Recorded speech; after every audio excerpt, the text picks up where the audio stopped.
सॼणो हक़ मौजूदु जीअं लतीफ़ जीअं सिंध जीअं आलम इंसानियत। लतीफ़ साईं ॾाढो कमाल जो पै चयो आहे बिरबाकीअ में, उथो अबो झा सपड़ थो सॾ करे, ओ सादो सूदो असांजा माण्हू ओ तव्हांखे सखी सपड़ सॾे पियो। अॼु जूं हालतूं जॾहिं असीं ॾिसूं था त सची बची उहे हालतूं असांखे तब्दीली जे लाइ सॾनि पियूं, इनकलाब जे लाइ सॾनि पियूं। इहो सखी सपड़ असांखे सॾे पियो। जीअं ऐं कीरत कट न सिखिया तीअं पाणा रीधो राह। अवां त कुझु न कयो पर राह उहो रिझी पियो आहे। अॼु जूं हालतूं जॾहिं असीं ॾिसूं था, हिन मुल्क जूं हालतूं असीं ॾिसूं था त हिन खां वधीक असांजे लाइ ॿियूं कहिड़ियूं सियासी हालतूं ईंदियूं जो असां पंहिंजो किरदारु अदा कंदासीं। हालतूं जॾहिं पंहिंजे संगीनी ॾांहुं पहुचनि ऐं हुक्मरान तबिका जॾहिं तज़ादनि जे नहज ते पहुचनि, आख़िरी नहज ते पहुचनि, त पोइ समाज खे वॾी जिदोजहद जी ज़रूरत आहे। ऐं उहा जिदोजहद कामयाब बि थिए थी ऐं उहा कामयाबु थींदी आहे, यकीनन उहा कामयाबु थींदी। मङो मूं मुला ऐं अव्हां जो आहियां इनकलाब चए थो, अव्हां जो आहियां, अव्हां जो इंतज़ारु थो करियां। अव्हां कहिड़े धंधे सां आहियो, कहिड़े कम सां आहियो, छो नथा अव्हां अॻिते अचो? यानी हिन में लतीफ़ साईं उन्हनि हालतुनि ऐं उन तब्दीली जी ॻाल्हि करे थो, उन सखी सपड़ जी ॻाल्हि करे थो, जेको दरअसल इनकलाब आहे, जेको दरअसल तब्दीली आहे। उहो चए थो, उहो अबो छो अकुल सिखो, अबो छो सम्झ करियो, सम्झ करियो।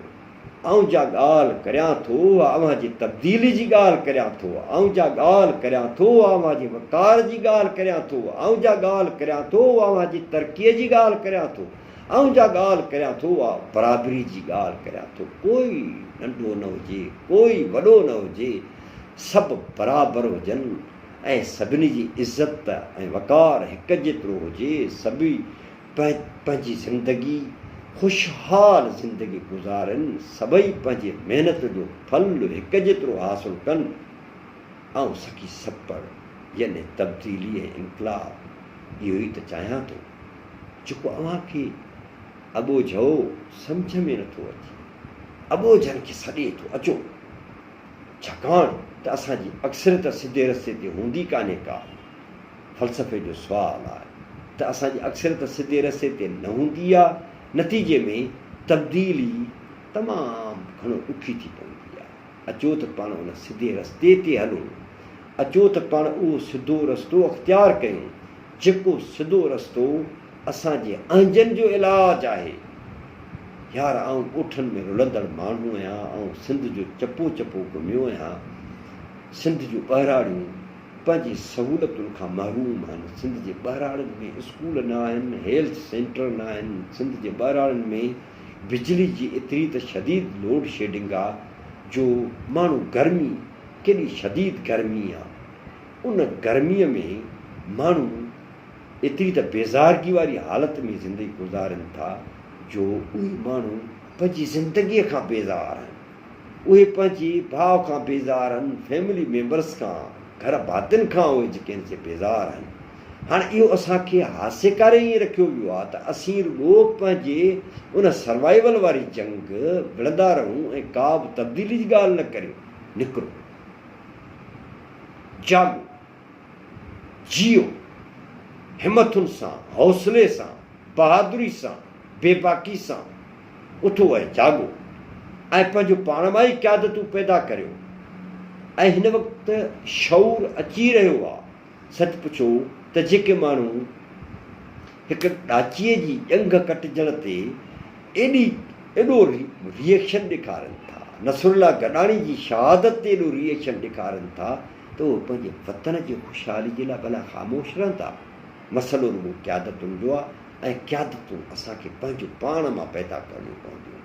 असांखे इहे आसरा ऐं उमेदूं त फलाणो ईंदो, फलाणो ईंदो, नेठि हीअं थींदो, इहे सभई ख़तमु करे असांखे अमली तौर ते पंहिंजो पाण मां क़यादतूं पैदा करे जिदोजहद करणी पवंदी ऐं इन्हनि अंजनि जो हमेशह जे लाइ ख़ात्मो आणणो पवंदो।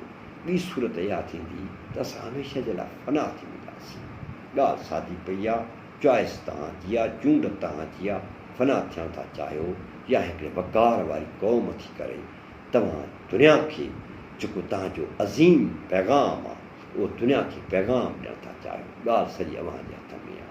मूंखे उमेदु आहे तव्हां लतीफ़ जी टीवी वॾे मुफ़क़िर दुनिया जे वॾे मुफ़क़िर लतीफ़ जी टीवी सब्सक्राइब कंदव, लाइक बि कंदव, कमेंट बि कंदव, शेयर बि कंदव, सुवाल बि कंदव ऐं वीडियोज़ मोकिलींदव। तव्हां पंहिंजूं वीडियोज़ ठाहे उहे बि मोकिलींदव त जीअं आउं हिन यूट्यूब ते अपलोड कयां।